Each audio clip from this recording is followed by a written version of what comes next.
shut up and sit down.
precision puff.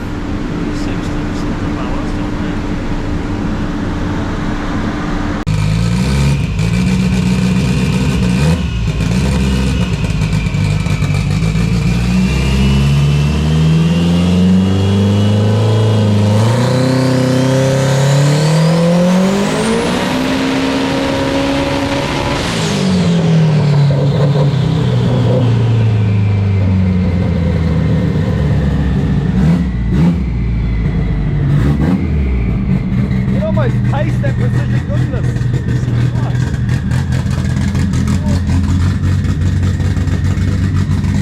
What do you think of a 1198? It's pretty shit.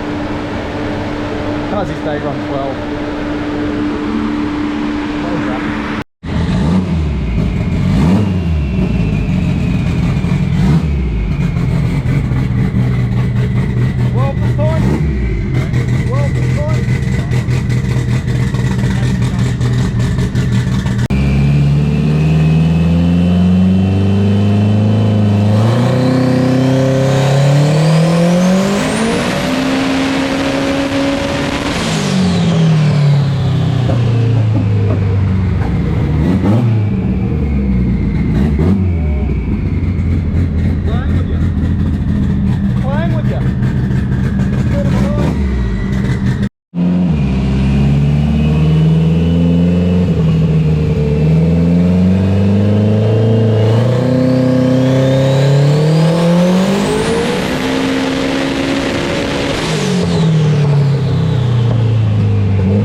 so the K10, that was it on the dyno.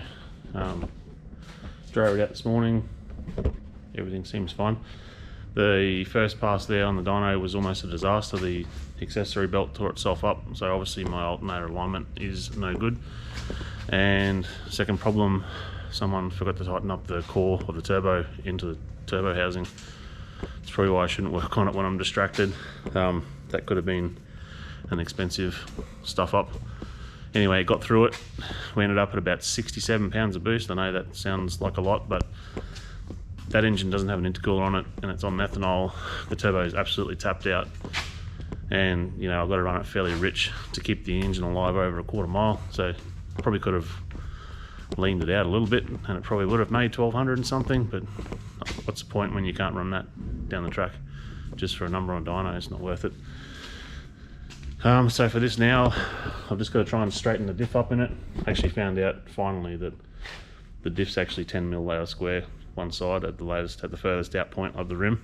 So I'm just going to slot the hole on the diff and weld the back half of it up and slot it forward on the locating pin on the leaf. That, and I cut and shut a pitman arm on this because can't find one for a K10. Well, I thought I couldn't, and I have now anyway. I've got two coming from America, but I welded it together and I wasn't happy with how it welded, and there's no way I'm driving a car quick with that on it. So that's going to be here in early April, so hopefully that doesn't stuff me up. The bike car actually has a pitman arm on it. I can pinch if I have to. So I think with that new power, I think that Jamboree there had about 1130 at about 63 pounds of boost. I know that now because I've put a 7-bar map sensor in it. I only had one that went to 57 pounds before.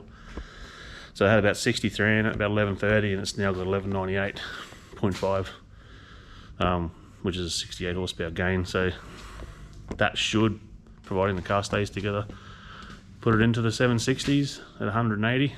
And that's really as fast as I want to go on that car. You go 750s, it's diff, floaters, all sorts of crap more, and there's not enough bars in that car really. So that's going to be either the 400 tonner series, Jamboree, Sydney, or road trip. One of the three. I've got to figure it out when I've got enough time to think about it. The panel van, the air conditioner turned up for it, which actually looked pretty decent quality for the price. Unfortunately, some idiot ordered a 24 volt one, not a 12 volt. It's me, which means I've got to send that back. Hopefully the guy will refund me and I'll get the 12 volt one. But it fit pretty good under the dash, and the compressor I can put it anywhere I want, and the kit comes with all the cables and all the hoses uncrimped. So Nathan's been putting in sound deadening / heat material. I figure we'll try and keep some heat out of the cabin. And then the back end's all being carpeted, roof's being carpeted, roll cage has been painted black. There's still a bit in the middle here. Gary from Cleveland Upholsterers dropped me in a care package yesterday. He got me another roll of that black stuff, so we should be able to finish that off today. And then once all that's done, go around the other side, we should be able to get it. Actually, the wheels, Magline wheels, reckon they're going to have those finished this week as well, which means we should be able to put it back on the ground. Kip's got the diff center, he's cleaning all the sand out of that, so I should be able to assemble the diff for good.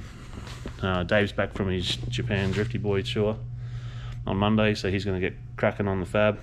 We're not going to use the old fuel tank, we're going to make a new one. This area is going to have to all be sealed in. I don't want burnout smoke in the car.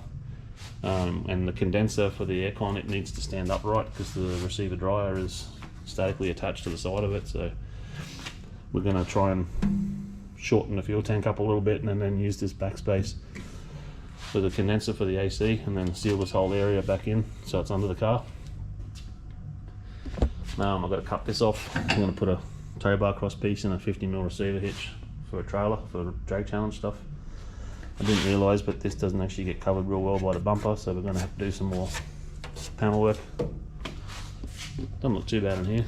Obviously you've got to join the seams where you've got to join, but what can you do? It's a big weird shape and you can't really do it in one piece. I've got a few problem-ish cars in this week. I've just been so far behind. This one needs a fuel pump or fuel regulator changed. It's got some B6 Commodore one on there and it's just not getting enough fuel. Andrew's S13, we've wired the converter charge dumps. That's a big car, big engine, big setup, and I just haven't had a whole day to get onto it yet. I think we're trying to go for 1200 horsepower, revs to like 10,000 revs. It's pretty cool. Stuff's just chilling, waiting. Got this cool old Fairlane here. It's got a blind LSA in it. I've got to put a flex sensor in it and do a petrol 185 tune on it. It's a LSA in a Ford, which I'm sure ruffles some feathers. Even got an AU here. I'm doing a J3 chip tune. Alright, well that'll do it for this week. Before I go, I forgot to mention last week that back when I did my injector flow bench video, one of my subscribers sent me a all-in-one screen / PC. Finally got around to turning it on last week, plugging it in, putting it on the wall, and it was all pre-configured with the Nugget Garage logo. It was even called Flow Bench PC. So I can't remember that guy's name, but thank you, muchly appreciated. Next week we'll do some more on the K70. There's going to be a lot more happening because there's going to be Dave back and a lot more parts showing up and whatnot, tail shafts and things, and tyres and rims. Anyway, I'll see you next week.